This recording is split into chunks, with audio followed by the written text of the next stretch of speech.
맞죠? 네. 성령님을 따라 사는 삶이 그리스도인의 삶입니다. 맞죠?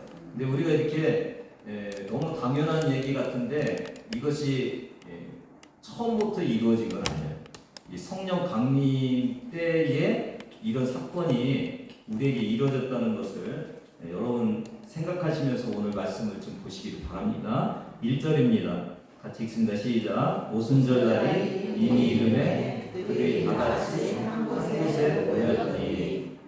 마가의 다락방의 성령 강림 사건을 보면서 다같이 모였다고 그랬죠. 다같이. 근데 저번 시간에 저희가 다같이라는 것이 예수님께서 부활하시면서 부활의 몸을 동시에 몇 명에게 보여줬다고 했어요?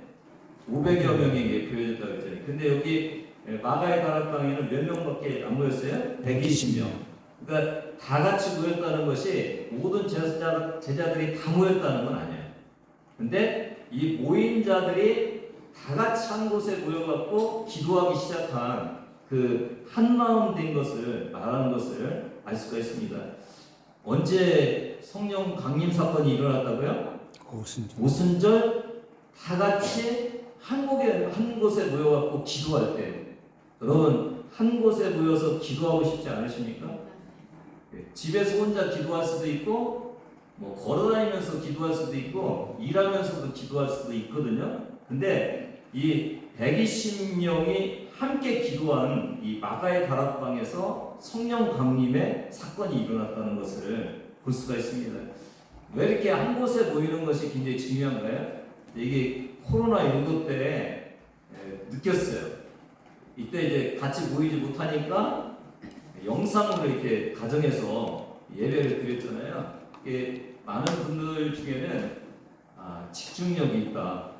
그게 이제 아이들을 같이 데리고 막 이렇게 하니까 집중력이 흐려지는데 집중력이 있다 이렇게 말하는 분들도 있었고, 또 많은 분들 중에는 예배를 드리고 있는데 어떤 사람이 찾아온 거예요. 어떻게 해야 돼요, 여러분요? 집에서 영상을 보고 있는데 띵똥띵똥 하고 있어요. 어떻게 하셔야 돼요?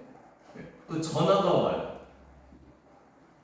또 이렇게 예배 드리면 이렇게 빠듯하게 앉아서 이렇게 예배 드릴 수 있는데 약간 이렇게 눕고 싶어. 그래서 약간 기울여서 예배를 드리고 하는 그런 모습들이 보였거든요. 그러니까 예배에 집중하면서 하나님께 나올 수 있는 그 시간이 안 되는 거예요. 이렇게. 그래서 함께 모여갖고 한 자리에서 예배 드리는 것이 얼마나 귀한 것인지를 우리가 체험을 했습니다. 한 마음으로 하나님께 나가서 같이 기도하면서 하나님께 나가는 이곳에 무슨 일이 일어났다고요? 강력한 성령의 역사가 임했던 것을 우리가 알 수가 있습니다. 여러분 모이시기를 바랍니다. 사실 이 120명의 성도들이 이 마가의 다락방에 모인 것이 그렇게 쉬운 일은 아니었어요. 예수님이 십자가에 달리시면서 많은 그 로마 사람들과 유대인들이 예수님과 그에 따르는 집단들을 굉장히 싫어했잖아요. 십자가에 못 박을 정도면은 이제 제자들도 어떻게 해요? 박해가 시작된 것을 알 수가 있어요. 그리고 이들을 이끌어갈 그 12명의 제자들은 누구예요? 예수님의 제자들은요? 십자가 사건 때 다 도망갔던. 그러니까 이들을 통해서 예수님은 이제 떠나가셨고 이끌어 간다는 것이 이렇게 쉬운 일이 아닌 이런 상황 속에서 있었던 거죠. 이 앞날이 비전보다는 걱정이 앞섰던 20대의 제자들이 할 수 있었던 것은 편안하고 좋아서 모여서 예배드린 것이 아니라 앞날이 불안하고 뭔가 기대한 것보다는 어려움이 더 많은 것들을 생각하면서, 그러기 때문에 우리가 와서 모여서 기도해야 된다. 주님이 주신 그 사명을 감당하는 데는 우리의 힘으로는 안 된다. 그런 생각들이 같이 모여진 거죠. 그래서 간절히 기도했던 것을 알 수가 있습니다. 사랑하는 여러분, 다 같이 한 곳에 모여서 기도하는 이 오순절 성령 강림 사건의 장소가 한 곳이었다는 것을 다시 한번 생각하시면서 우리 교회도 한 곳에 모여서 다 같이 기도하는 타같이 예배드리는 그런 놀라운 은혜들이 있는 그런 시간이 있기를 바랍니다. 아멘. 여러분이 갖고 있는 문제들 때문에, 여러분의 신앙의 어려움 때문에, 살아갈 자신이 없기 때문에, 자녀들 문제 때문에, 수많은 그 불확실성의 문제들 때문에 저와 여러분이 같이 모여서 같이 기도하고 같이 예배드려야 되는 그 예배의 장소, 이 똑같이 예배드리고 힘있게 예배드리고 주님 앞에 뜨겁게 예배드리는 그 예배의 장소가 회복되기를 주님의 이름으로 축복합니다. 근데 왜 하필 오순절 날이에요? 오순이 무슨 뜻이에요? 육순잔치는 요즘 안 하시죠? 칠순잔치 하시죠? 칠순, 팔순 이렇게 되는데 이게 순자가 열이라는 뜻이죠. 그러니까 오순절은 뭐야? 50일? 언제부터 50일에 그런데? 언제부터죠? 부활절. 예? 부활절. 예. 이제 예수님을 생각해서 그런데 이 오순절은 부활절 이후부터 있었잖아요. 이 이후부터 생각하셔야 되는데 이게 초실절. 초실절이 무슨 날이에요? 6월절. 초실절이 첫 열매를 이렇게 하나님께 드리는 날이 초실절이죠. 이 이스라엘은 가을부터 이렇게 봄이 와서 이게 봄에 이렇게 비가 오니까 이게 작물이 자라고 그러잖아요. 근데 이스라엘 기후는 가을부터 이렇게 겨울 이렇게 늦은 비 이른 비들이 이렇게 나오거든요. 그래서 그 때에 씨를 뿌려야 이게 곡식 추수가 되는 거예요. 그래서 가을에 이제 밀과 보리, 우리나라 가을에 심죠. 밀과 보리. 그러니까 이 낮은 기온에서도 자랄 수 있는 밀과 보리를 심은 거예요. 근데 똑같이 심었는데 뭐가 조금 짧아요? 재배 기간이? 보리가 짧아요? 밀이 짧아요? 보리가 짧나요? 네. 보리가 짧은 거예요. 그래서 먼저 추수가 보리가 된 거예요. 그래서 이 초실절에 보리반을 처음 익은 것을 갖다가 하나님께 드리면서 첫 열매를 하나님께 드리는 게 이게 초실절이에요. 근데 이 초실절은 어디서부터 시작되냐면 갈릴리 인근 마을에서부터 시작된다고 해요. 그러니까 이스라엘 전체가 초실절에 보리가 다 추수되는 것이 아니라 어디부터요? 갈릴리 지역. 갈릴리 지역. 여기를 시작해갖고 이제 저쪽에서 추수가 되면 그거 드리고 또 드리고 하면서 이게 7주 동안 이렇게 계속 하나님께 드리면서 7절절 그 다음에 이제 다 드리고 그것을 감사하면서 하나님께 드린 것이 뭐라고요? 오순절. 오순절이 그래서 초실절로 시작돼서 50일 동안 하나님께 모든 걸 드리는 거죠. 근데 아까 말씀드렸듯이 이 초실절이 언제냐면 6월절 지난 후 첫 안식일 다음날. 예수님이 언제 돌아가셨어요? 6월절 어린 양으로 돌아가셨죠? 그 다음에 안식일이 있었잖아요. 안식일 전에 돌아가셨잖아요. 그리고 첫날 새벽에 여인들이 예수님의 무덤을 찾아갔잖아요. 그러니까 첫날 이게 초실절이 예수님이 부활한 날하고 똑같은 날. 이 얘기는 뭐냐면은 그냥 우연히 된 것이 아니라 예수님이 부활의 첫 열매가 되신 거죠. 맞죠? 네. 그 다음에 이제 오순절은 뭐예요? 그러면은 첫 열매를 드렸으니까 계속 한번 여기 같이 한번 읽어볼까요? 사도행전 1장 8절 같이 읽습니다. 시작. 오직 성령이 너희에게 임하시면 너희가 권능을 받고 예루살렘과 온 유대와 사마리아와 끝까지 이르러 내 증인이 되리라 하시니라. 그러니까 이게 예루살렘만 추수가 있는 것이 아니라 어디까지 가야 돼요? 땅끝까지. 유대, 그 다음에 사마리아, 그 다음에 땅끝. 이게 뭔가 갈릴리에서만 보리를 이렇게 드린 것이 아니라 조금 더 가서 이렇게 추수가 이루어지는 것을 보이죠, 여러분. 이게 성령 강림이라는 것은 첫 열매인 예수님께서 부활하시고 그 다음에 이제 가면서 추수를 거둬갖고 하나님께 드리는 이게 마무리되는 그 모습을 이 오순절이 상징하고 있는 것을 우리가 알 수가 있습니다. 그러니까 땅끝까지 이르러 부활의 곡식, 그 추수의 곡식, 영혼의 추수의 곡식을 누구한테 드린다고요? 하나님께 드리는 이게 이제 오순절의 의미인 것을 알 수가 있습니다. 그러니까 오순절날 성령이 임하신 것은 세계 선교를 위한 그 상징적인 면이 있다는 것을 알 수가 있습니다. 그러니까 120명의 제자들에게 내려온 이 오순절의 성령은 교회를 통해서 각 세계 땅끝까지 뭐하라고요? 추수하라고. 영혼을 추수하라고 이 성령 오순절 성령 강림이 이루어진 것을 알 수가 있습니다. 1981년도에 옥천에 무슨 일이 생겼나요? 구세군 옥천 영문이 설립됐어요. 1981년에 구세군이 저기 서대문부터 이렇게 시작해갖고 이렇게 가면서 추수 하다가 이제 어디도 추수해야 돼갖고요. 옥천 지역도 추수해야 돼갖고 1981년도에 옥천에 구세군 교회가 세워진 거예요. 그러니까 교회가 왜 세워졌다고요? 추수하라고. 그러니까 이 주변에 있는 사람들을 예수님이 부활의 첫 열매가 됐으니까 추수하면서 이제 옥천 지역도 이제 추수할 때가 돼서 세워진 게 이게 구세군 옥천 영문이에요. 그러니까 오늘 저와 여러분도 이 주님이 세워주신 이 교회에서 뭐 하라고요? 전도하라고. 그래서 우리가 오순절 성령 강림 주일날 총동원 주일로 하는 그 의미도 뭐라고요? 주님이 추수하라고 우리를 보내주셨으니까 가갖고 추수해서 주님께 영광 돌리는 것이 이 오순절 성령 강림 날인 것을 알 수가 있습니다. 2024년도 여러분, 주님이 왜 여기에다 여러분을 불러주셨다고요? 왜 교회를 만들어 주셨다고요? 추수하라고. 그 귀한 일들을 행하시는 여러분 되기를 바라고요. 근데 이게 내 힘으로 안 되잖아요. 이렇게 기도하시길 바랍니다. 성령님 의지합니다. 도와주세요. 성령님의 힘으로 안 나온 자들이 나오고 내가 기도하는 자들이 나올 수 있도록 추수의 때가 되게 해주세요. 이렇게 기도하시면 여러분 되길 바랍니다.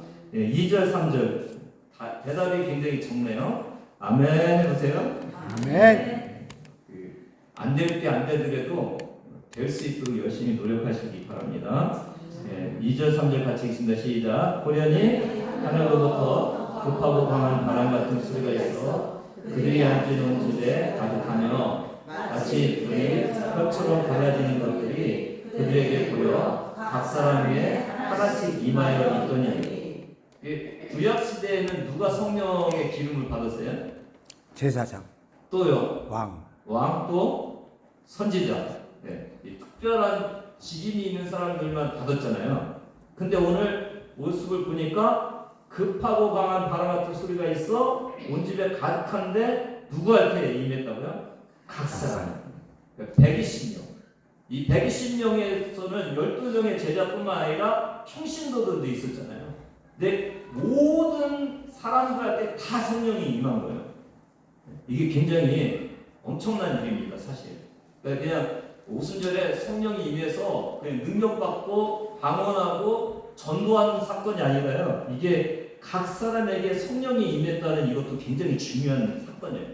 창세기 2장 7절을 같이 읽습니다. 시작. 여호와 하나님이 땅의 흙으로 사람을 지으시고 생기를 그 코에 불어 넣으시니 사람이 생명이 되니라. 예, 우리 진성도님, 사람이 생각은 있잖아요. 생각은 있고 우리 육신도 있잖아요. 근데 처음에 하나님이 만들 때는 뭐를 또 거기다 넣었다고요? 영을 그래서 생명이 됐다. 그러니까 영이 있어야 하나님이 만든 그 사람의 모습이 되는 거예요. 근데 창세기 6장 3절을 한번 보겠습니다. 같이 읽습니다. 시작. 여호와께서 이르시되 나의 영이 영원히 사람과 함께 하지 아니하리니 이는 그들이 육신이 됩니다. 그러나 그들의 날은 120년이 되리라 하시니라. 나의 영이 영원히 사람과 함께 하지 아니하리라. 그래서 죄로 인해서 하나님의 영이 떠나가 버리신 거예요. 그렇죠? 그리고 이제 이게 이제 인간의 모습을 이렇게 보면은 지금 십자가 부활 오순절 성령 강림을 통해서 제사함을 받고 성령이 임하시잖아요. 성령이 임하시는 이 모습을 보면서 이 제가 그림 하나를 여러분에게 보여줄게요. 영혼, 육이 있는. 그렇죠? 사람은 세 가지가 있어야 된다고요. 뭐가 있어야 된다고요? 영혼. 영이, 그러니까 혼과 육은 다 있어요. 세상 사람들 다 있는데 이제 영이 있는지를 봐야 돼요. 이게 뭐를 이렇게 비교하냐면은 1층은 영이고 2층은 혼이고 3층은 육이라고 생각하면은 1층이 무너지면 어떻게 돼요? 다 무너지죠. 그러니까 영이 없는 사람은요, 무너지는 사람이에요. 이게 뭐랑 비슷하냐면은 오늘 제가 나무를 하나 쳐왔어요. 나무를 폈다는 건 어디에서부터 끊어졌다는 거예요? 뿌리에서. 뿌리에서 끊어진 거죠. 근데 보기에는 살아있는 나무 같아요? 죽은 나무 같아요? 살아있는. 살아있는 나무 같잖아요. 근데 뭘 보면서 이것이 끊어졌나 안 끊어졌나를 이 죽었는지 살았는지 알 수 있어요? 뿌리가 있나. 뿌리에서 벗어난 거예요. 그러니까 오늘 사람들의 이 모습을 보면은 다 살아있는 것 같잖아요. 세상 사람들 다 살아있는 것 같잖아요. 근데 뭐를 보면 알아요? 1층이 제대로 있는지, 뿌리가 제대로 있는지, 이게 뭐라고요? 영이에요. 그러니까 이 예수 믿지 못하는 사람들은 영이 끊어진 사람들이에요. 살아있는 것 같지만 죽은 사람들. 이게 이제 우리가 바라보는 그 모습이에요. 그래서 교회에 나와야 되는 거예요. 이 중생이라는 것이 영이 다시 태어나는 이런 일이 중생인데 성령의 임함을 통해서 다시 태어나는 이런 일들이 생기는 거예요. 이게 오순절 성령 강림이라는 것이 사람들 다시 예전의 창조의 모습으로 다시 회복되는 놀라운 역사가 있었던 것이 그냥 방언 갖고 전도하고 힘을 얻는 그것으로 끝나는 것이 아닌 다시 살리는 놀라운 역사. 그러니까 예수님이 성육신 하셨죠. 십자가에서 죄를 사해 주셨죠. 부활하셨죠. 승천하셨죠. 이제 성령이 오셔갖고 우리 각 사람에게 영을 살리는 놀라운 일들을 행하는 것이 이게 성령 강림 사건이에요. 얼마나 놀라운 일인지를 저와 여러분이 알면서 당연한 것이 아니라 오순절 성령 강림 때 이 놀라운 사람 살리는 사건이 일어났다는 것을 저와 여러분이 생각하면서 당연한 것이 아니라 감사하는 저와 여러분 되기를 바랍니다. 이 성령 강림 사건에 세 가지 현상이 일어나죠. 첫 번째 뭐예요? 바람 소리가 나죠. 2절을 한번 보면은 뭐라고 했어요? 급하고 강한 바람 같은 소리가 있어요. 바람이 불 때 우리는 무엇도 느껴요? 이 바람을 이렇게 피로 좀 느끼잖아요. 근데 오늘 여기 보면 그냥 소리가 있다고 그래서 느낀 것보다는 강한 바람의 소리를 들었어요. 소리를 들은 이 모습을 볼 수가 있습니다. 이게 어디서부터 그런데 이 소리가 났다고요? 하늘로부터 났어요. 하늘로부터. 이게 땅의 일이 아니에요. 그러니까 예수 믿는 일, 교회에 우리가 있는 일은 이게 땅에서 이루어질 수 있는 일이 아니라 하늘에서 성령님이 오셔야 우리가 교회가 되고 하나님의 사람이 된다는 것을 알 수가 있어요. 어디서부터 왔다고요? 하늘로부터. 이게 이 성령이라는 말 자체가 이 루아흐인데 이게 바람, 생기 이런 뜻이 있거든요. 그러니까 바람이 성령님을 상징하는 거예요. 그래서 온 거예요. 오늘 저와 여러분이 그리스도인 된 것은 무슨 사건이라고? 하늘의 사건입니다. 아멘이십니까 여러분? 아멘. 세상 어디 가서도 해결할 수 없는 하늘의 사건이 일어난 거예요. 저와 여러분에게 하늘의 사건이 일어난 거예요. 그래서 내가 하나님의 뭐가 됐어요? 성전이 된 거예요. 주님이 내 안에 계시고 내가 주님 안에 계시고 주님의 이끄심을 받는 이 사건이 언제 일어났다고요? 성령 강림 사건을 통해서 우리에게 일어난 것을 알 수가 있습니다. 이 신기한 비밀이에요. 그러니까 세상에서 우리가 틀린 것들을 이런 걸 바라보면서 여러분 봐야 돼요. 신앙생활 하는데 세상 사람하고 똑같네. 먹는 거 똑같고 돈 버는 거 똑같고 행복한 거 똑같고 틀린 게 있잖아요. 뭐가 있어요? 하늘 사건이 없잖아요. 세상 사람. 성령의 역사가 그 안에 없잖아요. 주님과 동행하는 일이 없잖아요. 틀린 게 있는 거예요. 여러분이 틀린 걸 자꾸 보면서 그 틀린 것의 귀함을 알아야 되는 거예요. 우리가 여기에 온 것이 얼마나 특별하고 얼마나 기가 막힌 일인지를 저와 여러분이 다시 한번 생각하시는 시간이 되기를 바랍니다. 그 다음에 불의 모양으로 오셨잖아요. 어떻게 오셨다고요? 불이 혀처럼.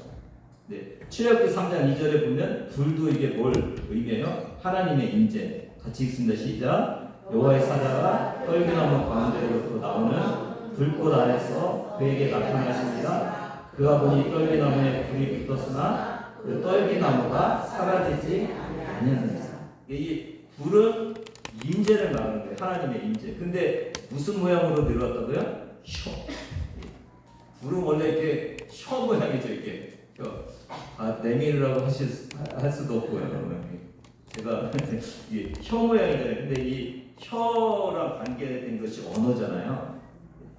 바벨탑 사건이 생각이 나죠. 창세기 11장 1절부터 9절 보면은 온 땅에 원래는 언어가 하나였어요.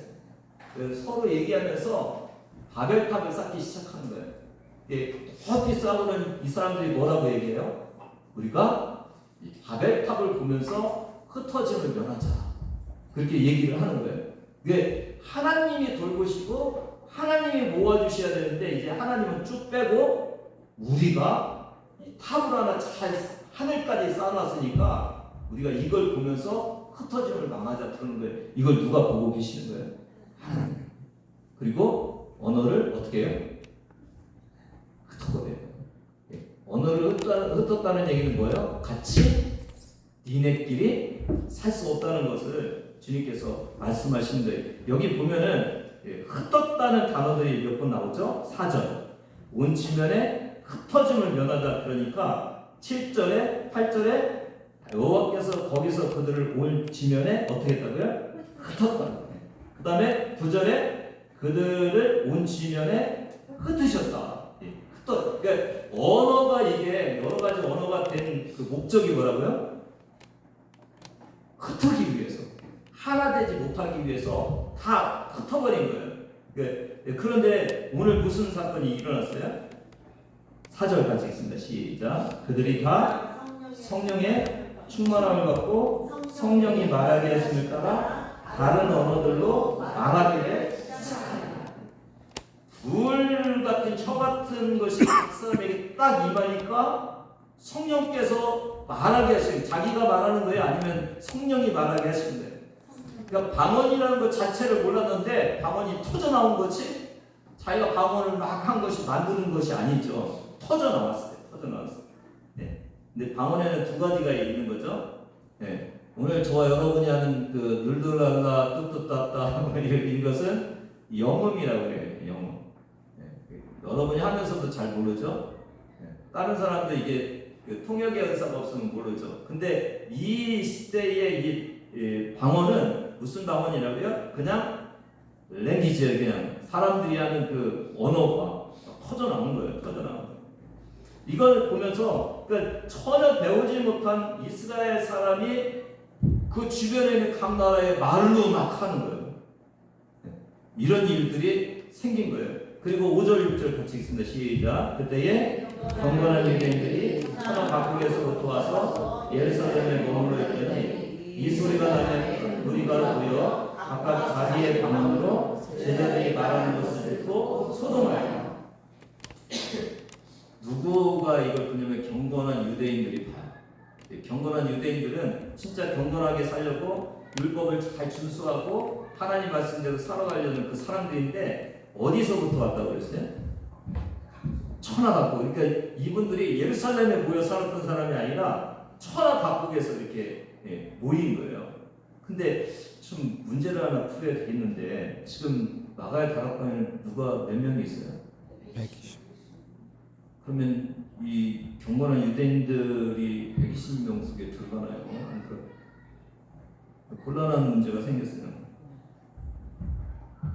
그렇죠? 근데 여기 보면은 6절에 보니까 각각 자기의 방언으로 제자들이 말하는 것을 듣고 그랬더니 이 사람들이 말하는 건 아니죠. 이 사람들이 들었잖아요. 그럼 120명 이상의 훨씬 많은 사람들이 마가의 다락방에 있었나? 불가능할 것 같은데, 그렇죠? 그래서 많은 사람들이 성전에서 이 지폐를 가졌다고 그러는데 아까 말씀드렸듯이 이게 공개적으로 할 수 있는 여건이 아니잖아요. 이 영어를 좀 봤어요. 영어 NIV 성경을 보면은 조금 뚜렷하게 나타나요. 여기 보면 여기 이제 그들이 이 방언 소리를 들었을 때 함께 모였다고 그랬어요. 뭐 두렵고 당황스럽게 생각하면서 이게 캄투게더 같이 모인 것이 언제라고요? 듣고 나서. 그렇죠? 비커스 하니까 이게 때문이거든요. 뭐 때문에 모였냐면 각자가 자기의 언어를 들었는데 누가 말하는 것을? 그들이 말하는 것. 제자들이 말하는 그 자기의 나라 말을 들으면서 그렇기 때문에 캄투게더 모여들었다는 거예요. 아마도 나가의 다락방에 문이 열려갖고 120명이 언어를 하는데 요즘 우리말로 얘기하는 영어 소리가 들리고 프랑스말 소리가 들리고 독일말 소리가 들리고 중국말 소리 들리고 일본말 소리가 들리는 거예요. 근데 여기 지금 가 있는 미국에 사는 사람, 일본에 사는 사람 그 사람들이 이걸 듣고는 자기가 난 언어니까 들리자는 게 소란스러워갖고 막 쫓아가서 이렇게 바라보는 게 이게 무슨 일이냐고. 그런 사건이 이 오순절 사건인 것을 알 수가 있어요. 7절, 8절 같이 읽습니다. 시작. 다놀라 신기하게 여겨 이르되 보라 이 말하는 사람들이 다 갈릴리 사람이 아니냐. 우리가 우리 각 사람이 난도 방언으로 듣게 되는 것이 어찌되느냐. 그러니까 우리나라로 말하면은 우리 진성도님께서 녹화를 해갖고 제가 성함을 듣는데 영어를 하기 시작한 거예요. 갑자기 우리 진성도님이 영어를 막 하는 거예요. 또 우리 임부교님이 못하는 언어가 뭔가요? 막 러시아 말을 막 하는 거예요. 러시아 말.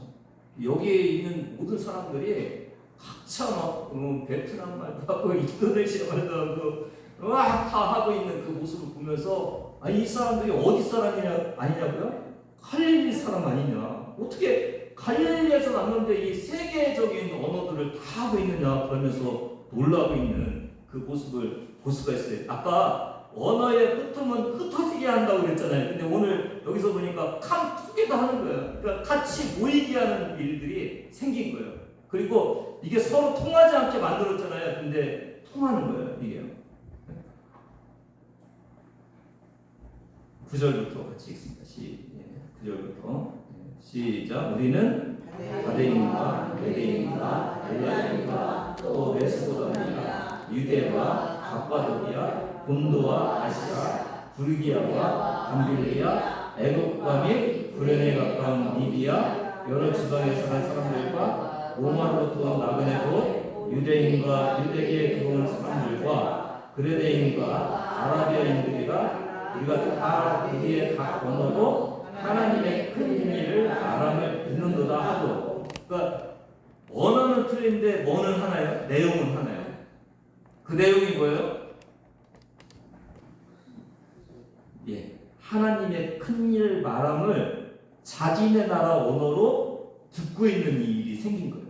그러니까 아까 언어를 흩은 건 뭐예요? 서로 의사소통이 안 되게 흩어버렸잖아요. 근데 이번에는 그 의사소통이 안 되게 흩어버린 모든 단어의 말로 의사소통이 되는 한 메시지가 전해지는 거예요. 이게 뭐예요? 하나님의 큰 일. 뭐겠어요? 예수 그리스도의 십자가 사건, 부활 사건, 그리고 성령의 감림 사건이 모든 나라의 각 언어로 하나로 이렇게 통역돼서 들리는 그런 놀라운 역사가 이루어진 겁니다.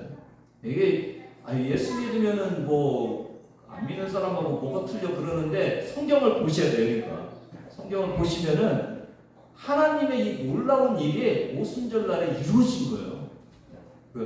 이거 어떻게 언어가 다 120명이 다른 언어로 할 수 있어요? 없잖아요. 누구만 할 수 있어요? 하나님만 할 수 있어요.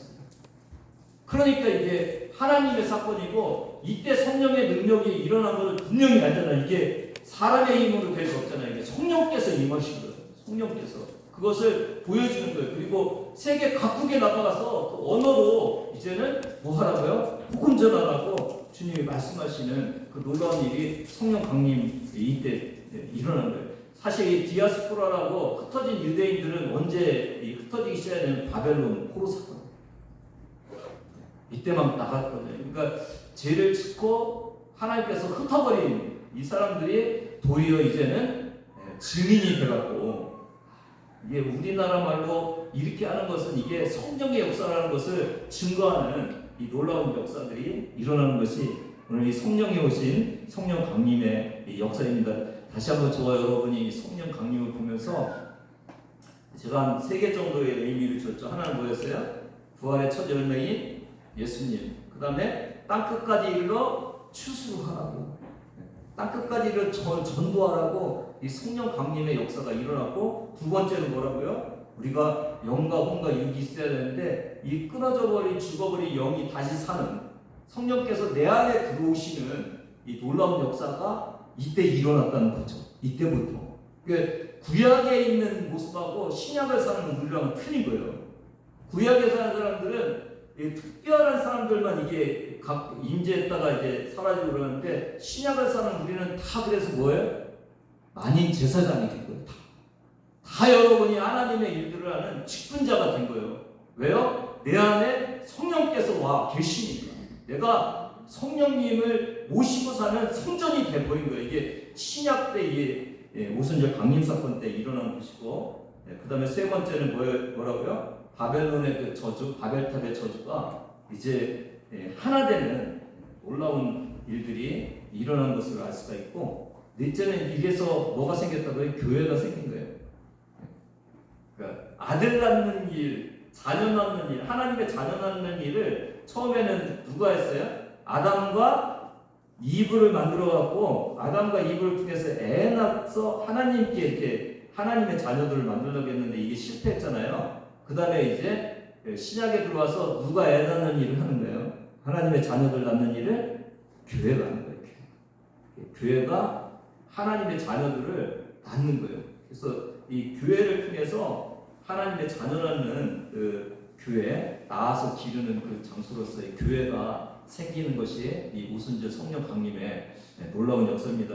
이걸 보면은 이 성령 강림 날은 우리의 영이 다시 살아나는 날, 교회가 다시 태어난 날, 구원이 땅끝까지 이르는 날, 이 놀라운 역사를 주님께서 오셔서 십자가에 달리시고 부활하시고 승천하시고 성령께서 오셔갖고 이 사람 살리는 일, 땅끝까지 사람 살리는 일, 하나님의 자녀로서의 영이 살아나면서 하나님의 자녀로서의 삶을 살게 하는 이 놀라운 역사들이 언제 일어났다고요? 오순절 성령 강림으로부터 시작됐다는 이 사실을 기억하시면서, 내가 당연히 내 안에 성령이 계신 것이 아니라 이때 주님이 오셨기 때문에 내 안에 성령이 계시는 이 놀라운 복을 내가 누리고 있고, 내가 당연히 그리스도인이 아니라 주님이 우리의 죄를 다 씻어주시고 이렇게 우리를 용서해 주신 이 놀라운 은혜 때문에 우리가